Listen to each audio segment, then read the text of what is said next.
या प्रक्रियेला काय म्हणतात? प्रोसेसिंग. बरोबर. तर तुम्ही प्रोसेसिंग शिकणार, फक्त भाताची शिकणार आहात का? डाळ असेल, भात असेल, फळं असतील आणि भाजी.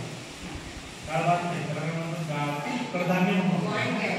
कडधान्य, भाज्या आणि फळं आणि पालेभाज्या या सगळ्यांचं काय करायचं आपल्याला? प्रोसेसिंग करून काहीतरी तयार करायचं.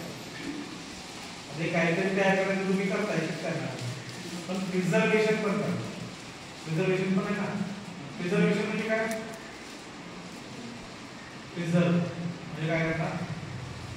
साठवणे. साठवणे.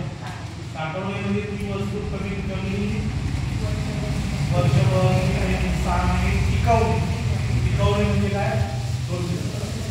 प्रोसेसिंगच्या काय पद्धती? वाळवणे, सुकवणे. वाळवलं सुकवलं की ती वस्तू काय होते? प्रिझर्व.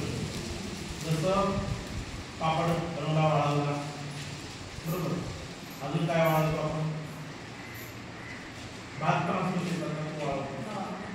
त्याच्यानंतर कडधान्य वाळवावे लागतात. उन्हाचा उपयोग शिकवला होता.